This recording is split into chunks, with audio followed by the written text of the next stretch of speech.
La Superintendencia de Control del Poder de Mercado, como entidad pública que es, ¿sí?, administra una ley. Y la ley tiene un nombre propio. Ley Orgánica de Regulación y Control del Poder de Mercado. Esta ley nace jurídicamente en el año 2011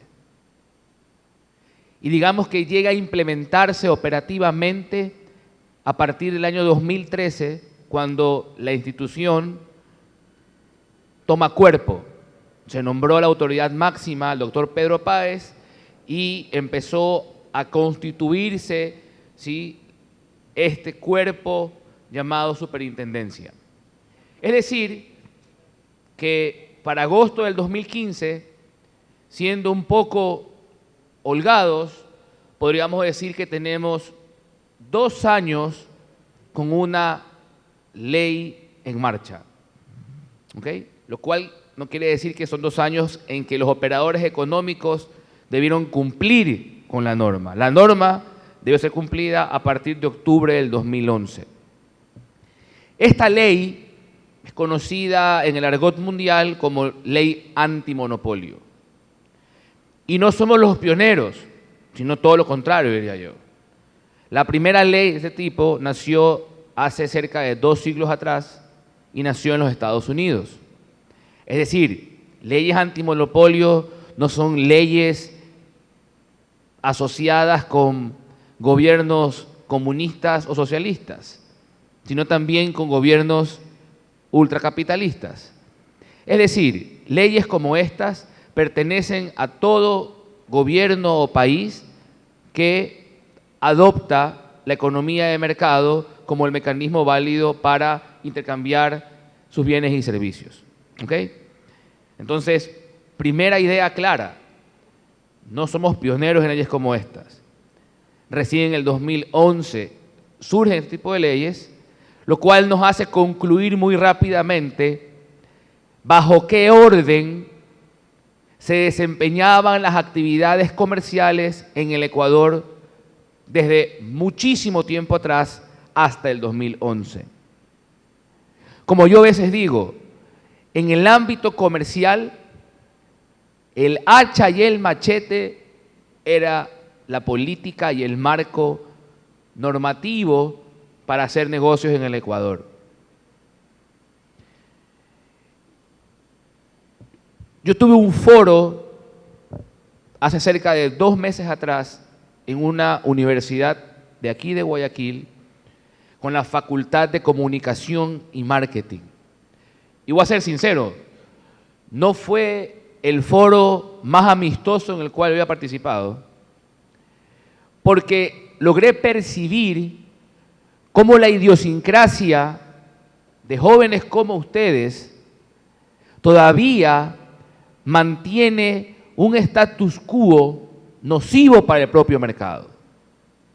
Y es que no es fácil desdibujar de la mente el hábito o la costumbre.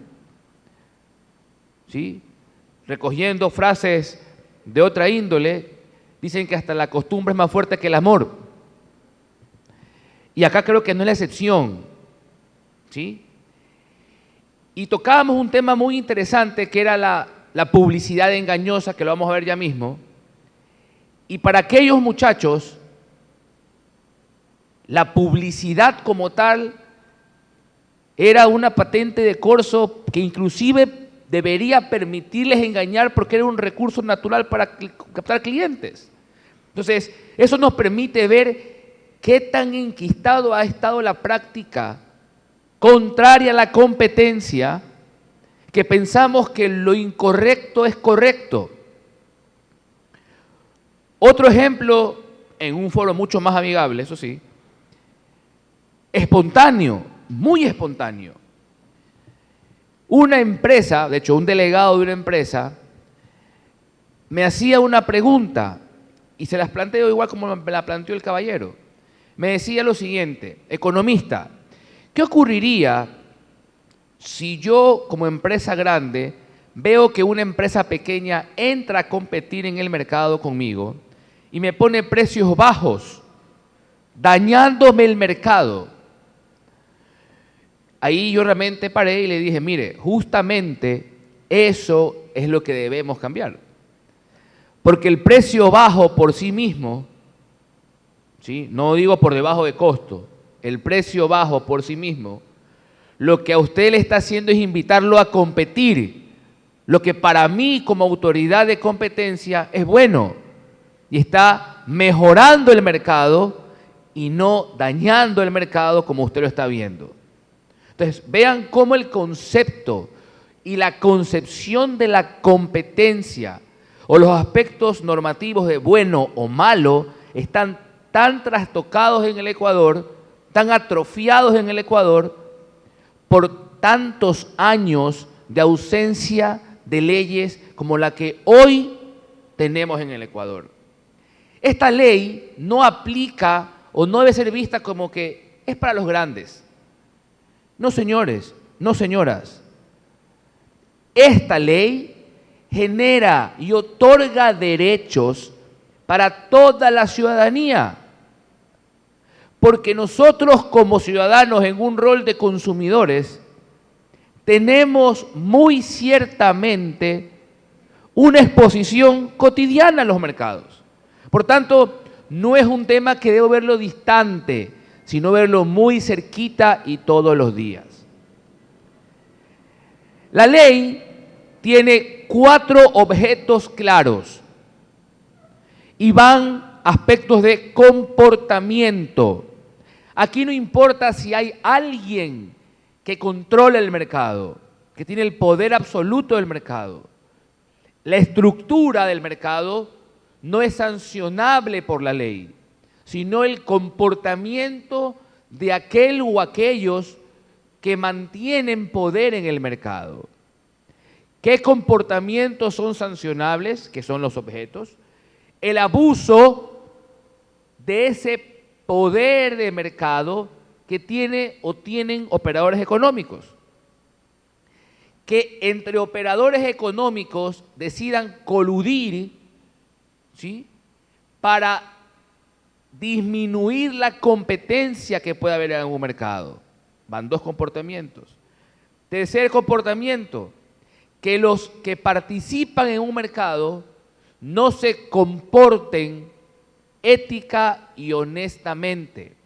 Van 3 comportamientos que están siendo tipificados como objeto de la ley. Y cuarto, ¿sí?, vigilamos, controlamos y regulamos el cómo se dan los procesos de fusión o adquisición empresarial. ¿Ok? Para que justamente estos procesos de fusión o adquisición empresarial ocurran en concordancia con los principios de la competencia. ¿Sobre quién aplica? Respuesta inmediata, sobre todos. Particularizando, podemos decir que aplica sobre personas naturales o jurídicas,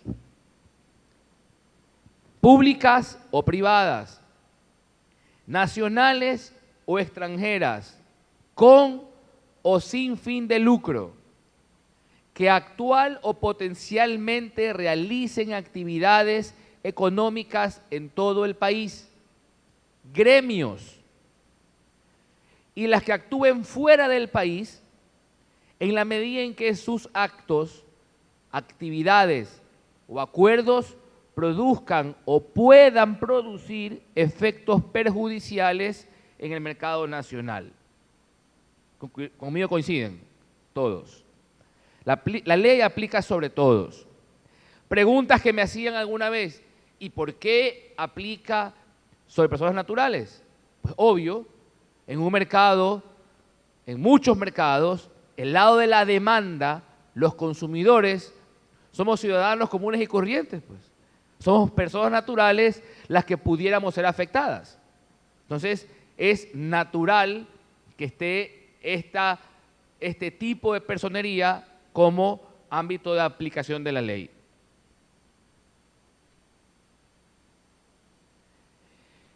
Cuando hablamos de la ley, cuando presentamos a superintendencia, hay una palabra muy recursiva y la palabra es mercado. ¿sí? Si hablo como economista, mercado es un espacio donde convergen todos quienes ofrecen un producto o servicio y todos quienes compran el producto o servicio, ¿sí? Y tiene una concepción geográfica porque dependiendo del tipo de bien o servicio, habrá ciertos sectores en el país que no podrán competir porque el costo de transporte quizá lo hace muy caro, entonces se convierte en un mercado geográfico. Un ejemplo, alguien que vive en Huaquillas, ¿sí? No creo que vaya a comprarse un vehículo en Tulcán, ¿ok? Porque evidentemente es irse de frontera a frontera. Entonces lo más seguro es que compre en su periferia inmediata, lo cual otorga una dimensión geográfica a su mercado.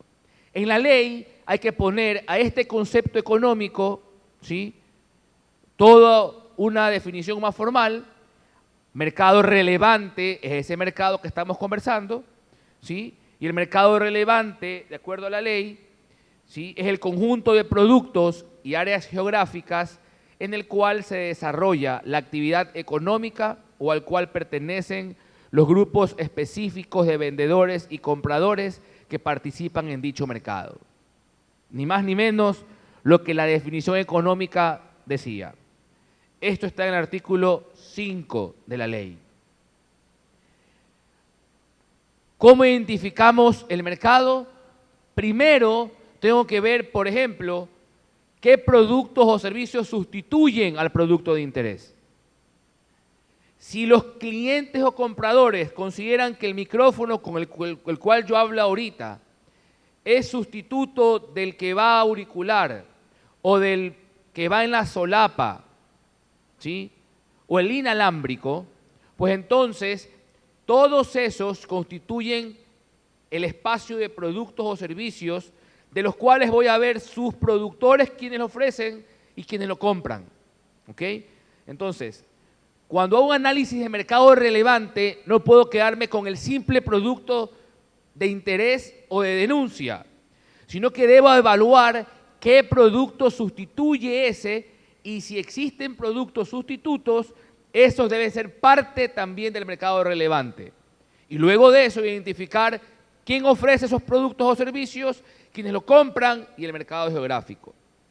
Si ustedes se ponen a analizar lo que estamos hablando, esta ley es muy técnica, es decir, el espacio a la subjetividad es muy corto, por no decir ninguno, ¿sí? Y digo esto porque la tendencia y la inercia de pseudos especialistas en la materia, el primer bullying que tienden a hacer es: la ley es muy ambigua. Damas y caballeros, la ley no es para nada ambigua, es muy concreta y muy clara. Volumen de negocios. Esta variable es fundamental porque es la base del cálculo para la sanción en el evento de que la infracción conlleve una sanción y en el evento en que el presunto infractor no haya decidido suspender la práctica o conducta y postular por un acuerdo de cese, que lo vamos a ver más adelante. En definitiva, la base de cálculo para la sanción, denominado volumen de negocios, no es más que la suma de las ventas de la empresa u operador económico menos el IVA y otros impuestos al consumidor final. Esa es la base del cálculo para sancionar, dependiendo de la infracción cometida. Primer objeto de la ley, que lo conversamos: prácticas de abuso. ¿Quién abusa en un mercado relevante, en un mercado económico? Primero abusa quien tiene poder de mercado de acuerdo a la ley, ¿sí? Una vez que hubiéramos determinado que un operador tiene poder de mercado, tengo que revisar qué prácticas ha cometido, ver si concuerdan con las que están contempladas en el artículo 9, que son cerca de 23 conductas, y luego ver si esa práctica afectó a la competencia del mercado identificado, a la eficiencia económica o al bienestar general, o con que la práctica de quien hubiere tenido poder de mercado, ¿sí?, afectase a la competencia, a la eficiencia económica o al bienestar general, o, ¿sí?, o con al menos una de ellas afectadas, entonces estaríamos hablando de una eventual sanción. Ejemplos de conductas: precios predatorios. El que tenga poder de mercado y tiene un competidor que le incomoda, un poco más pequeño, ¿sí?, en su mente, quizás equivocada, pudiera pensar que ponerle el precio por debajo del costo para botarlo es una conducta lógica para él seguir ganando y lucrando el mercado y siendo el más poderoso del mercado. Pero desde el principio propio de la competencia, eso no está bien. Ese comportamiento está reñido con la ley, porque lo que está generando es justamente expulsar al competidor para afectar la competencia y no competir con nadie o competir con uno menos. Eso es sancionable de acuerdo a la ley. Otro comportamiento: el que yo bloquee que alguien más ponga una antena en la punta de la montaña, obligándolo que para competir conmigo deba poner más abajo en la montaña al menos 4 antenas, lo cual, por obvias razones financieras, implicaría que el costo hundido inicial para competir conmigo es tan elevado que la decisión es no entrar a competir. El bloqueo que hubiera hecho yo de esa punta de la montaña para que nadie más pueda poner ahí una antena constituye una barrera de entrada. Nadie más pudo entrar a competir. Práctica de abuso de poder de mercado. ¿Ok? De esta misma práctica de abuso de poder de mercado encontramos una bifurcación que se denomina abuso de poder de mercado en situación de dependencia económica.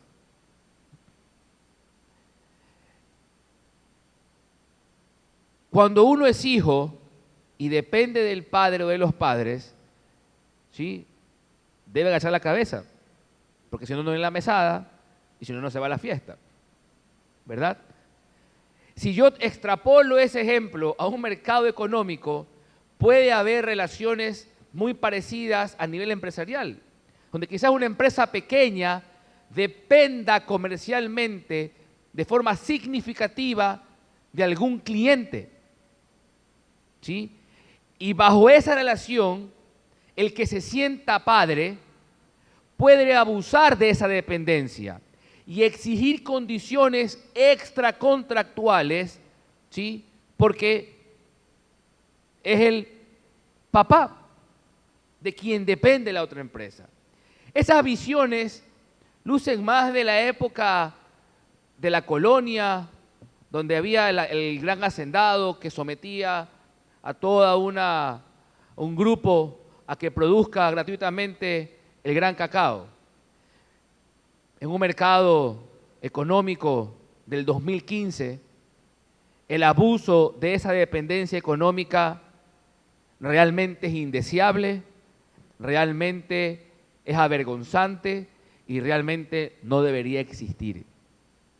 Sin embargo, haciendo un análisis muy objetivo de la estructura económica de países como el nuestro, resulta muy notorio percatarnos que muy seguramente en países como el nuestro hay pero muy pocas grandes empresas, algunas empresas medianas, ciertas empresas pequeñas y muchísimas microempresas. Entonces, dada esa estructura o relación, la probabilidad de encontrar dependencia económica en países como el nuestro es muy alta. De ahí que este tipo de artículos que prevengan la inexistencia de abusos en situación de dependencia económica sea muy oportuna y muy sensata. Artículo 11 refleja el segundo comportamiento u objeto que hablamos a inicios. Acuerdos y prácticas prohibidas. Digamos que hay un mercado donde dos empresas gobiernan el mercado, tienen el poder del mercado. ¿Ok? Para ellas será muy sencillo, ¿sí?, y muy lucrativo sentarse en un café de la ciudad y decir: no nos arruguemos compitiendo en un mercado que solo tú y yo lo tenemos. Mejor, tú vendes a los que viven al norte, yo vendo a los que viven al sur, tú le compras a los proveedores del norte y yo le compro a los proveedores del sur. Ganamos toda la torta, no nos peleamos, vamos a jugar tenis, vamos a ver televisión, ¿sí? Suena lindo para ellos. Pero eso está configurando un atentado a la competencia, porque están declarando y acordando no competir, por ejemplo, ¿no? Entonces, hacia eso va este artículo 11 o el objeto denominado acuerdo colusorio o práctica prohibida. Nada de acuerdos que atente con la competencia, porque justamente eso va a ir en contra de mejores precios, mejores servicios y mejores calidades. La competencia siempre tiene beneficios inigualables, que son justamente los que les acabé de mencionar. Mejores precios, mejor calidad y mejores servicios. El que no quiera allanarse la competencia es porque definitivamente no quiere dedicarle tiempo y energía a innovar. Así de sencillo. A ser más estratégico. Así de sencillo. No se confundan cuando lleguen mensajes a sus oídos que vendan esperanzas diciendo que sus sueños de emprendedor nunca deben claudicar y que conmigo o con él o con ellos esos sueños serán realidad.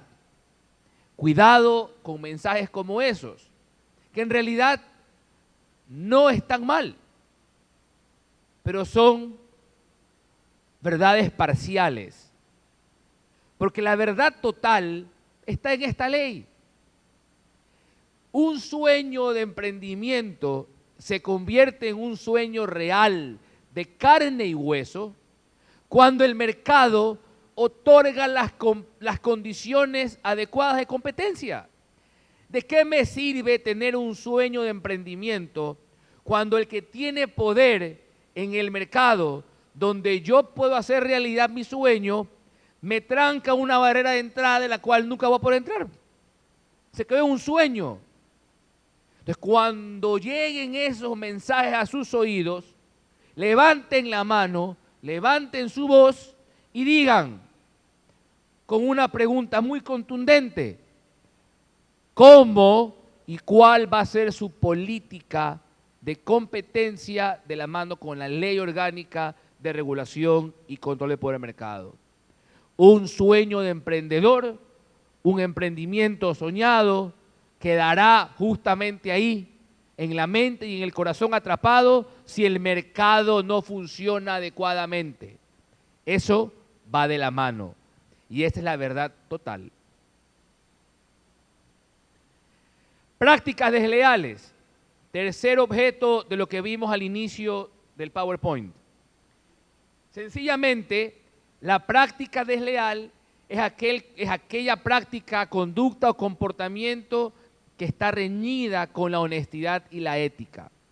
Aquella práctica que busca conseguir mayor mercado, no a través de comunicar las virtudes de su producto, los atributos de su producto, precios, características, calidad servicios añadidos, etcétera, sino dañando al rival, denigrando al rival, confundiendo al consumidor, imitando al consumidor, comparando sin sustento a su competidor. Todas esas conductas, entre comillas, artimañas, conducen sencillamente a dañar al vecino, a confundir al potencial cliente, pero no habla nada de lo que yo puedo ofrecer. Es una práctica desleal. Ejemplos reales. Que alguien compre un aceite pensando que es distinto, pero lo único distinto es la etiqueta en comparación con el regular.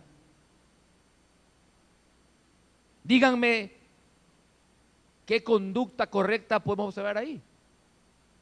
Es obviamente un engaño al consumidor. El que yo articule una publicidad haciéndoles creer que solo conmigo ven el mundial. Y bajo la confusión demandan mi producto cuando tenían la alternativa de televisión abierta. Un mensaje impreciso crea un comportamiento de consumo que, de no haber sido tan impreciso, muy seguramente nadie compraba la antena. Práctica desleal. El que un producto que usted se coma todos los días y que omita información relevante de su contenido, digamos, transgénicos, es una práctica desleal, porque no le dice todo a usted, está omitiendo información relevante. Ya cambiaron la publicidad, pero hasta hace semanas atrás había un shampoo que decía que en 7 días te hacía rubio. De hecho la cambiaron, porque vi que la cambiaron. ¿Sí? ¿En qué mundo creen que la gente vive? Pero aquí yo los invito a una reflexión general.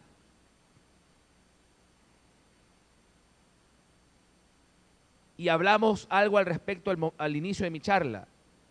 La costumbre es más fuerte que el amor, por tanto, quien estuvo acostumbrado a lucrar de estas prácticas, de manera consciente o inconsciente, eso no lo juzgo yo, difícilmente va a desmontarse de la práctica tan rápidamente, porque de pronto implicaría perder dinero. Pero si mientras quien comete la infracción o la ha cometido duda entre el bien y el mal, y nosotros callamos y estamos pasivos o apuntándole el dedo al Estado para preguntarle, ¿y tú qué haces? El abuso o la práctica desleal sigue estando presente y perjudicando a muchos mercados. Este mensaje es para ustedes. ¿Qué están haciendo para revertir las cosas? ¿Qué están haciendo para visibilizar las cosas? ¿Qué están haciendo para comunicar las cosas? El poder ciudadano hoy en día es tan fuerte que ninguno de ustedes se imagina la verdadera magnitud que tiene. Sobrevaloren lo que ustedes creen que valen para llegar al nivel real de lo que son. La ciudadanía en general pasa por un nivel de subestimación veraz de lo que puede lograr. Y les voy a dar un ejemplo sencillo, concreto, del verdadero poder ciudadano. En marzo de este año, el gobierno central, por la coyuntura económica, decidió emprender una política comercial denominada las salvaguardas. No voy a analizar el tema económico, ¿sí?, a pesar de que estoy de acuerdo con la medida, Pero eso creó en un ambiente de incertidumbre a nivel nacional, creada, desde mi punto de vista.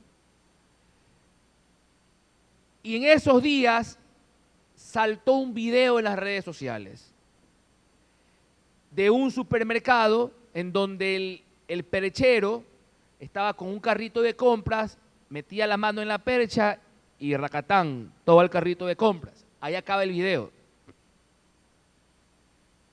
La ciudadanía cuelga el video en las redes, la ciudadanía empieza a elucubrar ideas al respecto.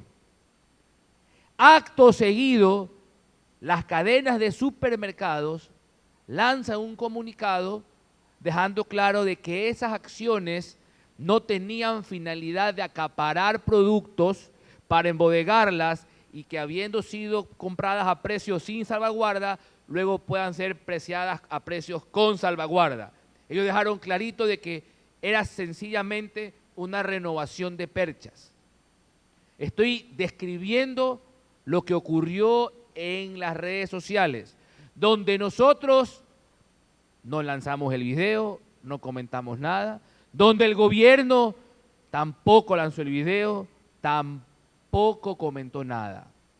Conclusión, la ciudadanía estuvo alerta y frenó cualquier intento, por más improbable y descabellado que hubiera sido pensar en que eso iba a ocurrir.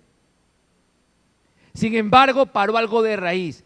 Eso tienen ustedes que desarrollar, creérselo y activar, porque eso permitirá acelerar el cambio de los mercados. No piensen que 50 años de hacha y machete, sin Dios y sin ley en los mercados, se cambian con 2 años de operatividad de una ley. Esto se va a cambiar con la mancomunidad de ustedes como ciudadanos y el Estado como sus representantes. Porque el Estado no es algo distante. El Estado lo somos todos. Todos conformamos el Estado.